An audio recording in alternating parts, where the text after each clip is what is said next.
Hi everyone. The first paper which we're going to do today is AS Accounting, that is October-November 2023, and variant is 2. So let's move on to the first question. The first question belongs to the companies, and definitely the first question carries 30 marks. So you have to be very careful while because we are having lots of data over here as it contains 30 marks. So my preference would always be to have a look at the question first, have a look at the requirement first. Requirement आपको क्या कह रही है? That is, prepare a statement of the profit and loss for the year ended 31st July 2023. Use the space provided. So definitely the first question belongs to the companies, and companies के लिए we have to make an income statement. Definitely we have to go through the data right now. The directors provided the following information. If you can look at the information, we have been provided two pieces of information. That is at the start of the year and that is at the end of the year. So this means that our accounting year will typically start from 1st of August 2022 and that's going to end on 31st of July 2023. Guys, no matter whatever the case is, you have to write the accounting year at your front. आपने यहाँ पे लिखना होगा, आपको वहाँ से idea हो जाएगा. At times कैलकुलेशन करते वक्त, डिप्रिसिएशन निकालते वक्त या आपका फाइनेंस कॉस्ट निकालते वक्त डेफिनेटली कैलकुलेशंस में प्रॉब्लम होती हैं. सो एज अ टिप आप इसको टॉप पे लिख दिया करें. देन डेटा को कैसे रीड करना है? If you look at the data, ठीक है, हमने यहाँ पे बनानी है income statement. So definitely focus on the requirements of the income statement first. कि इनकम स्टेटमेंट की रिक्वायरमेंट हमारे पास क्या है? Revenues and expenses typically. So अगर मैं डेटा को यहाँ पे देखूँ तो डेटा में मेरे पास रेवेन्यूज एंड एक्सपेंसेस कहाँ कहाँ गिवन है. If you look at the data, अगर मैं कहूँ यहाँ पे तो पहले मेरे पास डिबेंचर्स हैं, no need to worry about it. Income statement में आखिर में विद द फाइनेंस कॉस्ट हम इसको डील करेंगे. Then we have inventories, payable, receivable and payables. Then we have some bank extract as well. Bank extract हमारे सामने यहाँ पे गिवन है. उसमें हम देखेंगे कि हमें कौन कौन सी फिगर्स चाहिए होती हैं. उसके अलावा रिसीट्स को अगर आप देखें तो receipts from the customers is 284,200. मैं इसको स्टारिक मार्क कर लेता हूं एंड लेट्स सी कि क्या रेवेन्यू से लिंक्ड हमारे पास और कोई एडिशनल इंफॉर्मेशन गिवन है. अगर नहीं तो then this will be consider our revenue, right. So if you look at the first information, all goods are dispatched. ये इन्वेंट्री से लिंक्ड है आपका. बेसिकली आपका जो है नॉट इन्वेंट्री, कस्टमर से आपका लिंक है, रिसीवेबल से आपका लिंक है. दूसरा इन्वेंट्री के साथ है, then finance, then taxation. So definitely this is our revenue. So we have found our very first item of the income statement, that is 284,200 revenue. So revenue को मैं यहाँ पे रिकॉर्ड कर लेता हूँ. It says 284,200. Then definitely we have to subtract the cost of goods sold. So बेटा cost of goods sold के लिए definitely as is an income statement. Had it been a sole trader तो फिर आप in depth वो पूरी की पूरी cost of goods sold बनाते, like opening inventory, add purchases, closing inventory.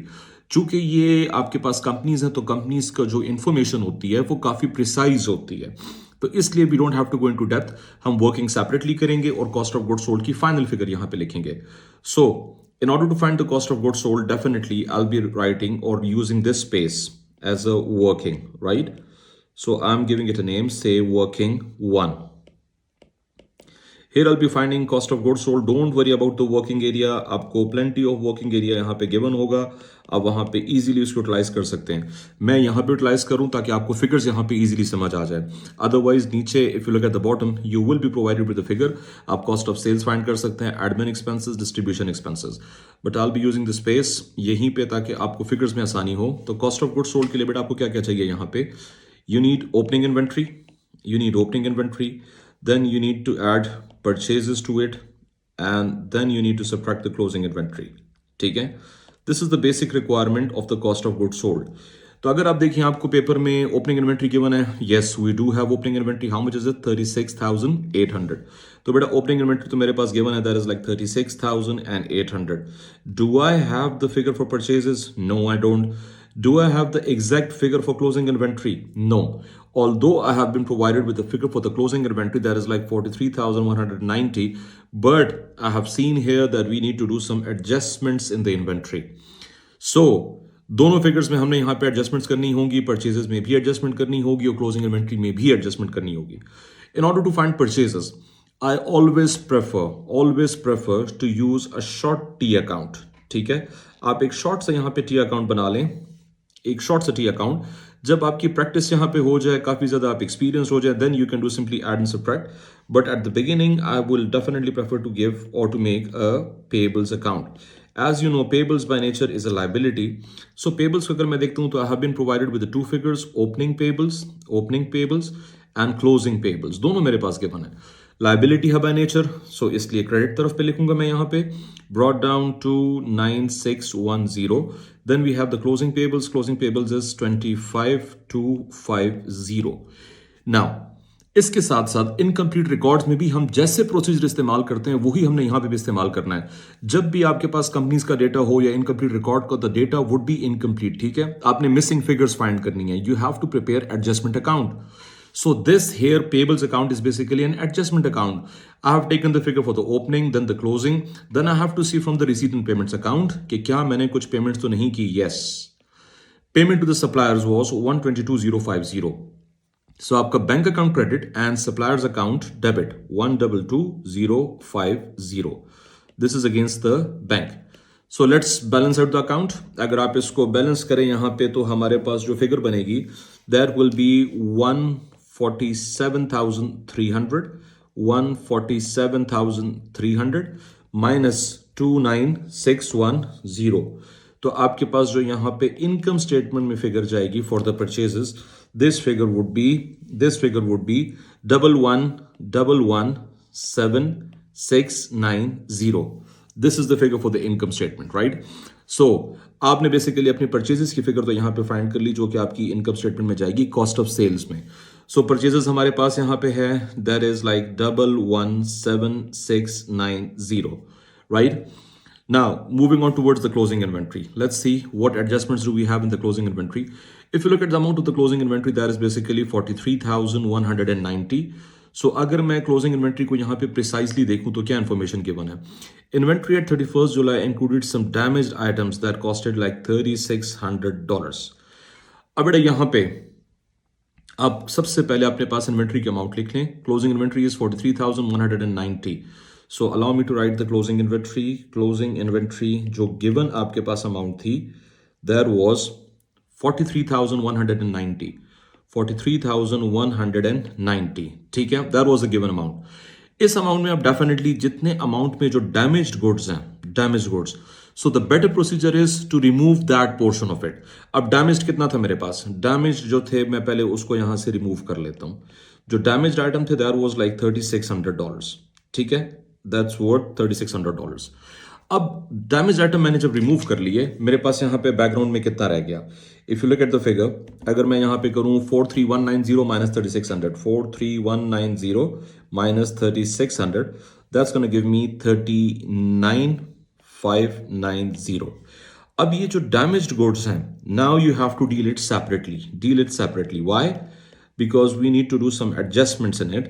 For example, it says 1/2 of these items will be scrapped and have no value. मतलब ये है कि आपके पास अगर 3,600 है तो 3,600 में से minus 1,800 that will be scrapped for 0.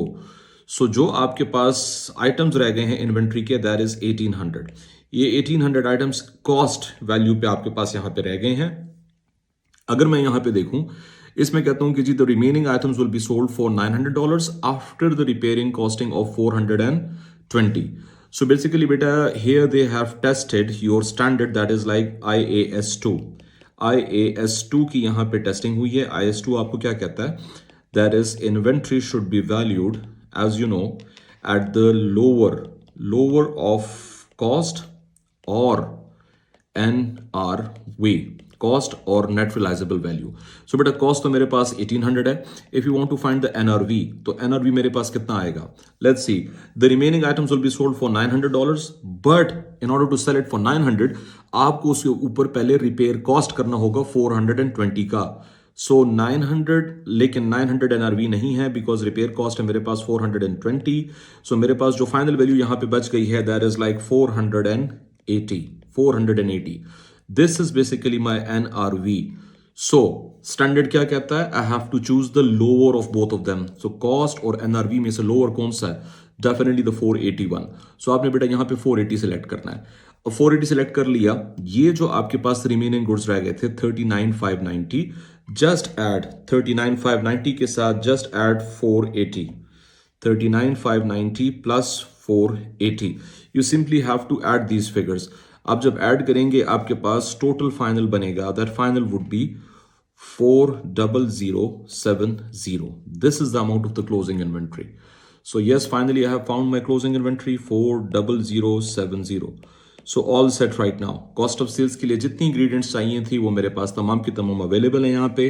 Opening inventory, let's find the cost of sales now. 36,800 plus purchases 117,690 minus closing inventory 40070. That's going to give me my cost of sales of 114420. 114420. This is my cost of sales. So beta cost of sales भी मैंने यहाँ पे अपनी find कर ली, that is like 114420. तो sales less cost of sales. Now I'm gonna have my gross profit over here. आपको यहाँ पे gross profit आपको मिल जाएगा. Gross profit आपका कितना आएगा? That is 284,200 minus 114,420. That's gonna give you 169,780. Fine. Gross profit हो गया. अब डेफिनेटली कंपनीज हैं, तो कंपनीज में हमारे पास या डिस्ट्रीब्यूशन कॉस्ट आएगी या मेरे पास एडमिन कॉस्ट आएगी. एडमिन एक्सपेंस को अगर मैं यहाँ पे देखता हूँ तो एडमिन एक्सपेंस में मेरे पास कुछ फिगर्स अवेलेबल हैं. एडमिन एक्सपेंडिचर जो मेरे पास यहाँ पे है that is like 66920. Again I always prefer to make a T account because कुछ एक्रूवल्स और कुछ प्री पेमेंट्स भी हैं. अगर हम देखें तो यहाँ पे एडमिन एक्सपेंस में कुछ अदर पेबल्स हैं and then we have some other receivables. So making a T account would make our job easier. You don't have to think over it कि क्या ऐड करना है क्या लेस करना है. सो क्विकली अगर मैं एक टी अकाउंट बना लूँ 66920 हमने पेमेंट की है, तो नीचे मैं वर्किंग में यहाँ पे बना रहा हूँ 66920, ये हमने पेमेंट की है तो अगेंस्ट बैंक. अगर मैं देखूंगा तो एडमिन एक्सपेंस के मेरे पास और क्या क्या चीज़ें यहाँ पे अवेलेबल है रिगार्डिंग द एडमिन एक्सपेंस. अगर मैं देखूं तो एडमिन एक्सपेंस में we have an opening liability, opening accrual था हमारे पास, अदर पेबल्स था दैट वाज 960, तो लायबिलिटी था. क्रेडिट तरफ मैं लिखूंगा यहाँ पे that is like brought down 960. Eight the same time अगर मैं देखूं तो मेरे पास कुछ और चीज़ें भी यहाँ पे अवेलेबल हैं. अदर रिसीवेबल्स भी अवेलेबल हैं. Other receivables at the start of the year was 1820 and at the end of the year was 160. That is opening receivable and closing receivable, which means it's an opening asset and it's a closing asset.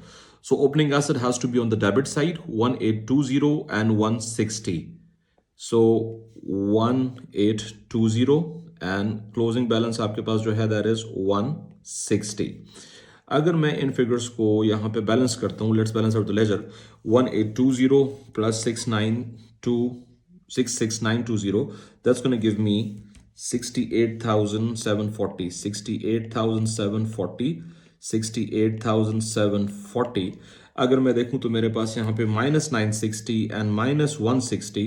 So the figure which I'm going to have, the balancing figure for the income statement will be, जो income statement में मेरे पास आएगी that will B 67620. तो बेटा ये मेरे पास admin expense की figure है. तो अगेन एक्रूवल्स और प्रीपेमेंट जहां पे भी आता है उसको आप टी अकाउंट के थ्रू एडजस्ट कर लें. ओपनिंग एसेट है opening liability, closing asset closing liability, यही चार चीजें आपको गिवन होंगी यहाँ पे. Opening asset it has to be on the debit side, अगर क्लोजिंग एसेट है तो on the credit side, and vice versa for the accruals या द लायबिलिटी सेक्शन. तो मेरे पास एडमिन एक्सपेंस यहाँ पे आ गया 67,620. Late me right admin expense over here. Admin expense जो मेरे पास आ रहा है that is administration expense, that is 67,620 admin expense. So admin के साथ साथ मैंने यहाँ पे नेक्स्ट एक्सपेंस भी अब टैकल करना है that is the distribution cost. Distribution cost was 51,730. सो अगर मैं डिस्ट्रीब्यूशन कॉस्ट को ले लूँ तो यहाँ पे डिस्ट्रीब्यूशन कॉस्ट जो हमारे पास आएगी that will B distribution cost. Distribution cost के लिए मैं यहाँ पे कैलकुलेशन करूँगा. तो डिस्ट्रीब्यूशन कॉस्ट अगर मैं यहाँ पे देखूँ तो एक है मेरे पास 51730 and at the same time distribution cost में मेरे पास there are other receivables at the end of the year. That is a closing asset 1490.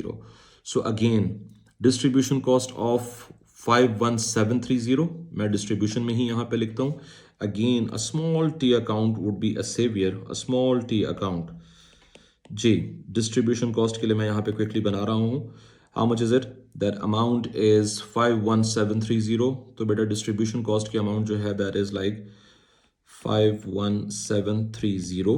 Then हमें यहाँ पे क्लोजिंग एसेट दिया गया है. If you look at the figure for the closing asset मेरे पास कितना है? That is like 1490. So again closing asset it has to be on the credit side 1490. अगर मैं इस अकाउंट को बैलेंस करता हूँ 51730 then 51730 minus 1490. So let's do the calculations here. जी कैलकुलेशन करते हैं यहाँ पे. It's 51730 minus 1490. That's going to give you 50,240. This is the figure for income statement. ठीक है, देखिए इसका अल्टरनेट वर्जन भी हमारे पास अवेलेबल है. जब आपकी प्रैक्टिस यहाँ पे हो जाए काफ़ी ठीक ठाक, तो प्रैक्टिस करते वक्त फिर आप उसमें क्या कर सकते हैं? Simply 51730 minus 1490. No need to make a T account. ठीक है, ये सिर्फ आपकी प्रैक्टिस के लिए. तो आपके पास डिस्ट्रीब्यूशन कॉस्ट जो आएगी 50,240 यहाँ पे आएगी. So your distribution cost is 50,240. So distribution cost is 50,240 for now. जी दोनों कॉस्ट हमारे पास आ गई हैं. We can now find our final profit from operations. जी ग्रॉस प्रॉफिट हमारे पास है. We have to subtract both the costs. तो हमारे पास जो यहाँ पे फाइनल प्रॉफिट फ्रॉम ऑपरेशंस आ रहा है, प्रॉफिट फ्रॉम ऑपरेशंस या जिसको मैं कहता हूं यहाँ पे net profit before interest and tax. That's gonna be how much? That's going to be 51,920. So profit from operations भी हमारे पास यहाँ पे फाइंड हो गया. Then finally last but not the least we have to subtract the finance cost. तो finance cost में यहाँ पे हमने थोड़ी सी कैलकुलेशन करनी होगी. लेट्स सी कि कौन कौन सी इंफॉर्मेशन हमारे पास गिवन है.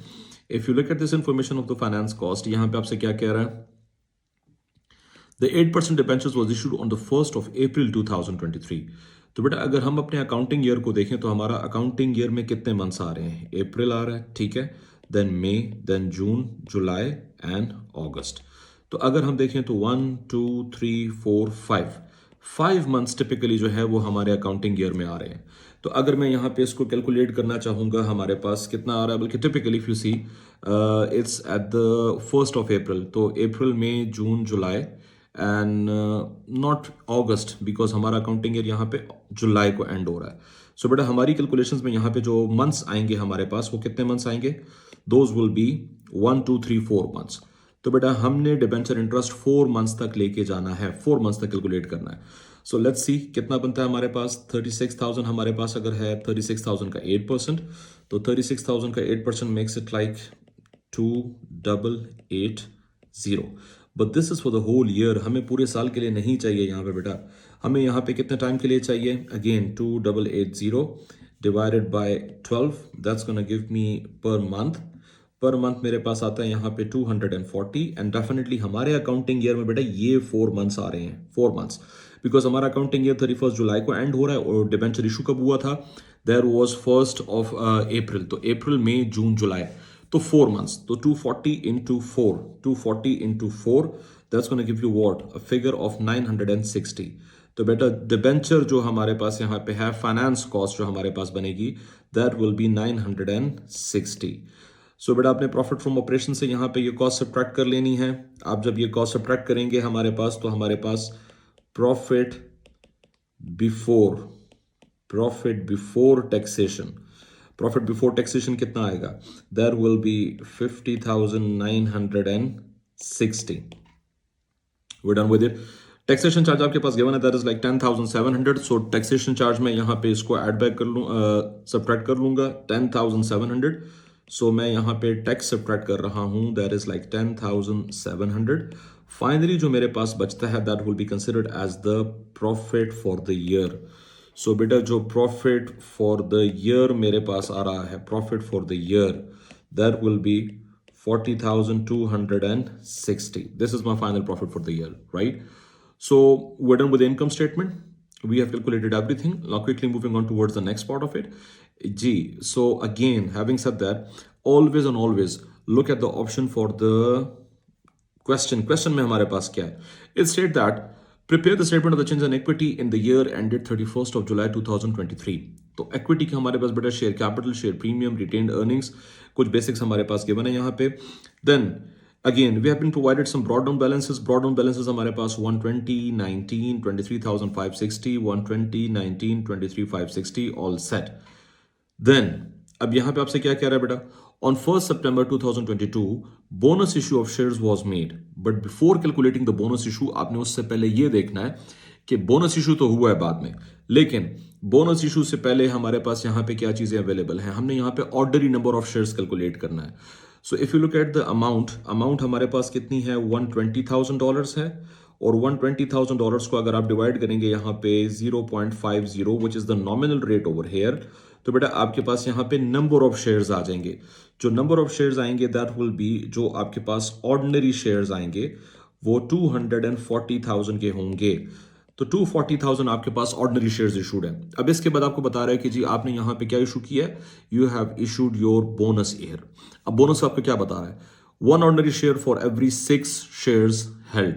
तो बेटा 240,000 है, इनटू 1/6 कर लें तो आपके पास यहाँ पे बोनस इशू के शेयर्स आ जाएंगे। सो अगर मैं 240,000 इंटू 1/6 करता हूं तो मेरे पास यहाँ पे जो बोनस इशू के शेयर्स आते हैं दैट इज लाइक 40,000 शेयर्स। ये शेयर्स बेटा आपके पास बोनस इशू के आ रहे हैं। And do remember, bonus issue आपका जब भी होता है तो bonus issue has a monetary value. Monetary value in the sense कि you have to find the monetary value जो आपने यहाँ पे इक्विटी स्टेटमेंट में लिखी है। एक्चुअली बोनस चूंकि फ्री होता है, बोनस में कोई कैश इन्वॉल्व नहीं होता, but we have to give it a monetary value. तो 40,000 बोनस को हमेशा जो है multiplied with the nominal rate. Nominal rate क्या है? 0.50। तो हमारे पास जो बोनस इशू होगा in terms of dollars that will B $20,000। $20,000 का मेरे पास बोनस इशू होगा। ठीक, अब अगर $20,000 का बोनस इशू है तो यहां पे हम क्विकली देखते हैं कि जी बोनस इशू $20,000 का है, हमारे पास क्या क्या अवेलेबल है। Let's have a look at it. Bonus issue अब मैं यहां पे कर रहा हूं डेफिनेटली। अब बोनस इशू के लिए बेटा एक रूल था। I always prefer to have a rule of left to right. Left to right. अब लेफ्ट टू राइट में बोनस देखें कि पहले किन रिजर्व से सब्ट्रैक्ट होता है। बोनस पहले आपका share premium, then left to right मतलब यह है कि पहले शेयर प्रीमियम से जाएगा, फिर अगर आपके पास रिटेन्ड अर्निंग्स हैं या जनरल रिजर्व है या ऑर्डिनरी रिजर्व है तो लेफ्ट टू राइट के रूल को फॉलो करें। डू रिमेंबर एक टिप मैं आपके लिए बना रहा हूं।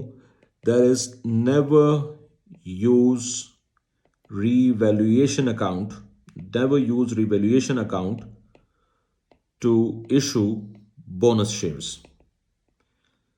To issue bonus shares. Bonus issue बेटा आपने जब भी करना होगा तो आप रिवैल्यूएशन अकाउंट को नहीं यूज करेंगे। 2023 से ऑनवर्ड ये आपका रूल आ गया है कि आपने यहाँ पे ये चेंज नहीं करना, आपने इसको सब्ट्रैक्ट नहीं करना। तो जो स्टूडेंट्स इससे पहले क्वेश्चंस अटेम्प्ट कर रहे हैं से 2022 बैकवर्ड्स, वहां पे रिवैल्यूएशन अकाउंट से बोनस की रिडक्शन हुई है, but from 2023 onwards the examiner has made it very clear in your syllabus कि आपने बोनस का इशू जो है तो वो रिवैल्यूएशन से नहीं करना। सो बोनस मैंने इशू करना है 20,000। देखिए बोनस आपको भी इशू करते हैं whenever you having a spare money। अगर आपके पास एक्स्ट्रा पैसा अवेलेबल है तो ही आप बोनस इशू करेंगे। तो do we have any extra amount? Yes, हमारे पास शेयर प्रीमियम में पैसा पड़ा है एंड रिटेन अर्निंग्स में भी पड़ा है। तो following the left to right rule 20,000 issue करने तो first use the share premium account. 19,000 मैं यहां से निकाल लूंगा। Then 20 - 19 I am left with 1,000। This 1,000 has to be subtracted from the retained earnings. So दो जगहों से लेस हुआ और एक जगह पे यहां पे एड अप हो गया। सो ओवरऑल इक्विटी पे बोनस का कोई इफेक्ट नहीं पड़ेगा, क्योंकि देखें बेटा बोनस हमारे पास एक जगह से लेस हो रहा है और एक जगह पे एड अप हो रहा है। So the net effect on the equity of a bonus is basically zero. Net effect आपके पास जीरो आएगा। Then we have to look at some further things that is like okay, on 1st of January 2023 a final dividend of 0.07 per share was paid on all the shares in issue at 1st of August। तो बेटा although the date is 1 जनवरी 2023, बहुत से students यहां पे confusion में साथ में bonus issue के शेयर्स भी ले लेंगे। नो, बोनस इशू आपका सितंबर को हुआ है, यहां पे डेट जनवरी को दिख रही है। इट सीम्स दैट के लेना है, लेकिन नहीं, you don't have to take it. Why? Because it says on all the shares in issue at 1st of August 2022। तो बेटा 1st of August 2022 को तो आपके पास सिर्फ एक ही शेयर्स थे। There were only and only ordinary shares। कितने थे? 240,000। So if you quickly calculate the amount of dividends तो 240,000 multiplied with 0.07. 240,000 multiplied with 0.07. Let's do it quickly. 240,000 multiplied 0.07, that's going to give you an amount of 16,800. So बेटा आपका यहाँ पे जो amount बन रहा है बोनस का 16,800 बन रहा है. तो बेटा अब बोनस इशू आपने यहाँ पे करना है. बोनस इशू कहाँ पे करना है? सॉरी, फाइनल डिविडेंड आपने यहाँ पे इशू करना है. तो डिविडेंड जो है दैट इज फाइनल डिविडेंड्स.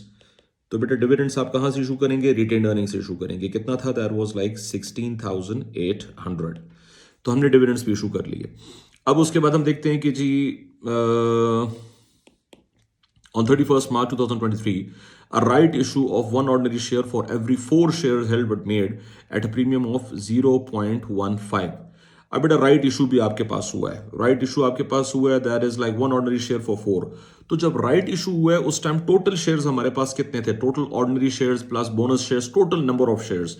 तो राइट इशू करते वक्त बेटा मेरे पास यहाँ पे, अगर आप यहाँ पे वर्किंग सिक्स में करते हुए देख लें, 240,000 आपके पास यहाँ पे ऑर्डिनरी शेयर्स थे. फिर आपने यहाँ पे बोनस इशू किया. बोनस इशू के शेयर्स आपके पास 40,000 थे. सो राइट इशू करते वक्त आपके पास 280,000 एग्जिस्टिंग शेयर्स थे. ठीक है, इस पे अब आपने राइट लगाना है. तो राइट आपके पास कितना है? That is one ordinary share for 4 shares held. So 280,000 into 1/4. तो बेटा यहां से आपके पास राइट इशू के शेयर्स आ जाएंगे. 280,000 divide by 4, that's gonna give you what? That's gonna give you 70,000 shares. तो बेटा ये 70,000 जो अमाउंट है ये आपके राइट इशू के शेयर्स हैं. ठीक है, तो 70,000 is basically the number of shares issued via rights. अब राइट इशू क्या होता है? एग्जिस्टिंग शेयर होल्डर्स को आप एक प्रिविलेज देते हो, उनको मार्केट रेट से कम डिस्काउंटेड रेट पे आप शेयर्स इशू कर लेते हो. अब how to write the rights issue? Right issue के बारे में यहां पे देखें, rights were issued at a premium of 0.15. मतलब ये है कि जो नॉमिनल वैल्यू थी 0.50, 0.50 से आपने महंगा बेचा है कंपनी ने. कितना महंगा बेचा है? 0.15. तो अगर मैं यहां पे देखूं तो टोटल जो राइट इशू हमारे पास हुआ है वो 70,000 इनटू, जी क्विकली अगर हम इसको ऐड बैक कर लें जरा जल्दी से, let's do some calculations here. अगर मैं यहां पे देखूं तो मेरे पास 0.5 प्लस 0.15. तो बेटा टोटल राइट इशू मेरे पास कितने पे हुए हैं? 0.65 पे हुए हैं. Multiply by 70,000, that's gonna give me a total amount of 45,500. But हमने इस तरह नहीं लिखना होगा. We have to write the breakup. Breakup कैसे लिखना होगा?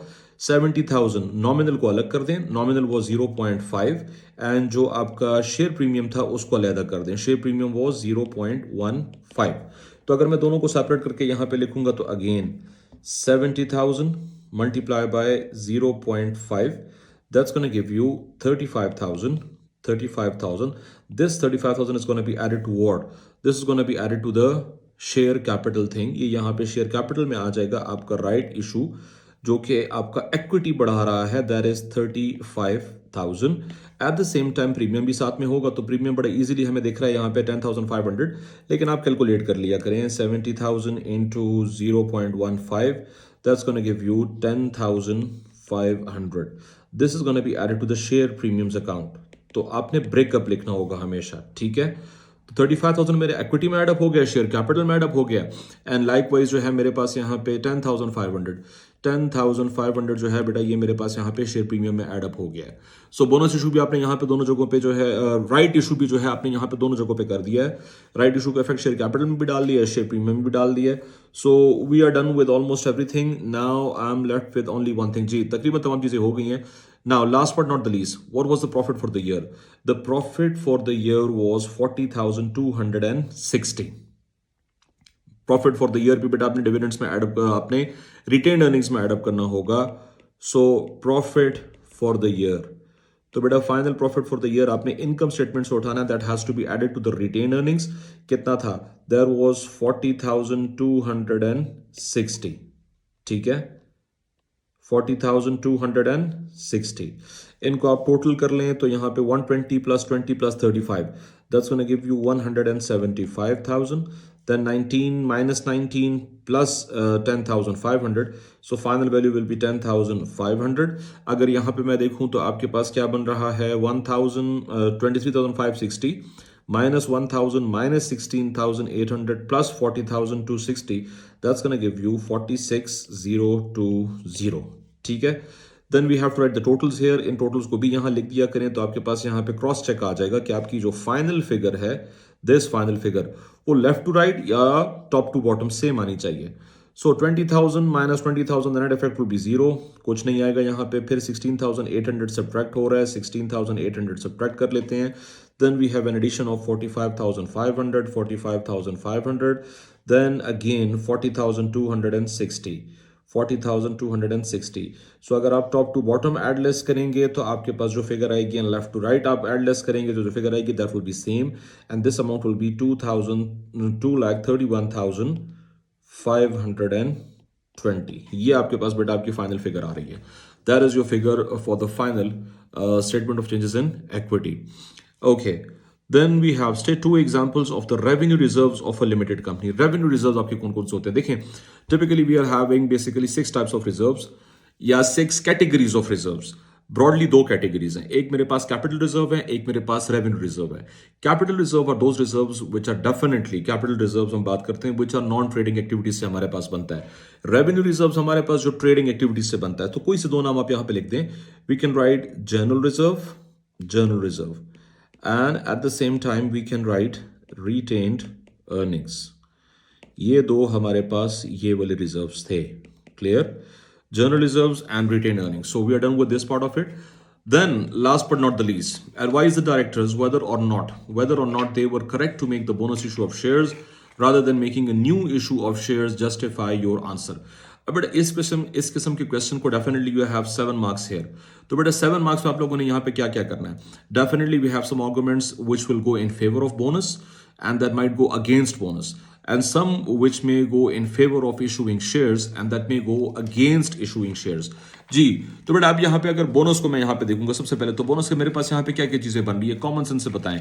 जब हम बोनस इशू करते हैं टिपिकली, तो बोनस इशू हमारे पास क्या होता है, डेफिनेटली उसमें no cash is involve, no cash is involve. तो बेटा आपने स्टेटमेंट कैसे बनाना है, किस फॉर्मेट में बनाना है, थोड़ा सा जरा यहाँ पे देख लें. How to write. There are basically 2 types or 2 variations of how to answer this question. एक तो ये कि आप पॉजिटिव नेगेटिव साथ साथ किया करें. द सेकंड कुड बी कि आप एडवांटेजेस सेपरेट कर लें एंड डिसएडवांटेजेस सेपरेट कर लें. सो आप दोनों में सेपरेटली मूव कर सकते हैं. अगर मैं यहाँ पे क्विकली देखूं, have a look at it, let's have a look at the advice. अगर मैं डायरेक्टर्स को यहाँ पे एडवाइस कर रहा हूं, so let me start with bonus issue of shares will incur no additional cost for the company. पहला benefit, ठीक है, it will incur no additional cost for the company. दूसरा, it will save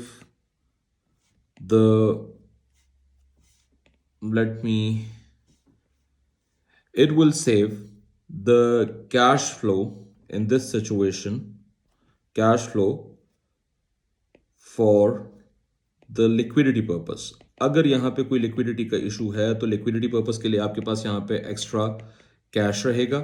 eight the same time अगर मैं यहाँ पे कोई bonus issue को, it's basically giving a privilege to the existing shareholders. तो बेटा बोनस इशू की यहाँ पे मैंने कुछ प्लस में बातें कर दी कि हमारे यहाँ पे कैश हमारे पास सेव रहेगा. उसके अलावा जो है हमारे पास कोई एडिशनल कैश मूवमेंट होगी नहीं. तकरीबन ये फर्स्ट 2 पॉइंट्स आपके तकरीबन मिलते जुलते हैं. हमारा यहाँ पे डाइल्यूशन जो है उसका फैक्टर भी आ सकता है इक्विटी के साथ जब हम कंपेयर करेंगे. It's basically giving a privilege to the existing share holders, या उनको एक बेनिफिट देने के लिए. एट टाइम्स हम बोनस इशू क्यों करते हैं, क्योंकि हो सकता है हमारे पास इनफ डिविडेंड्स ना हो. अगर डिविडेंड्स नहीं है तो शेयर होल्डर्स को एज अ गिफ्ट जो है हम ये दे सकते हैं. In contrast, however, the share issue will have brought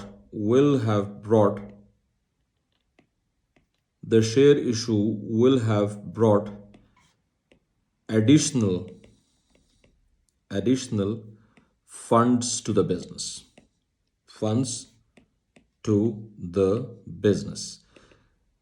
The share issue will have brought additional fund to the business. At the same time, at the same time,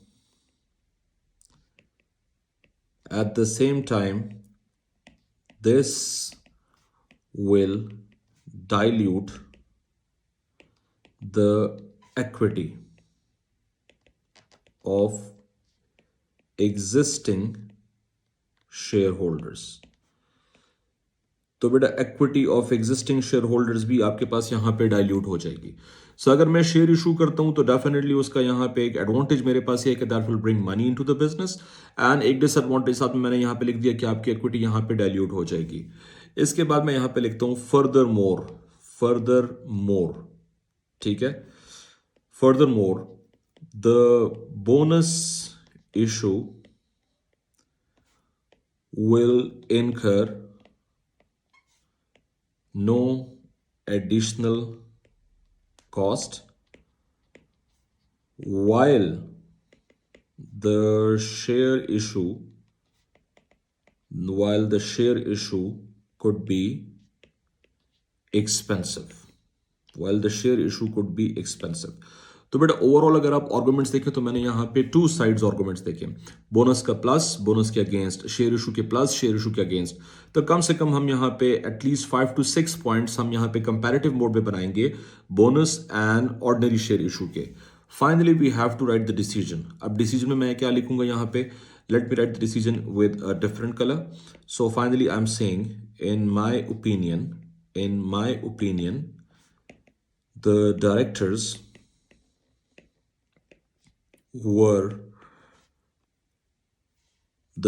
were right to make bonus issue. अब बेटा सिर्फ आपने यहाँ पे opinion नहीं लिखना, you have to write justification as well. Why am I saying this opinion? Why am I saying that the directors were right to make a bonus issue? Because they already had some surplus in share premium account, and this leads to effective utilization. Pardon me for the bad handwriting and spellings. So this leads to the effective utilization of reserves. That's it.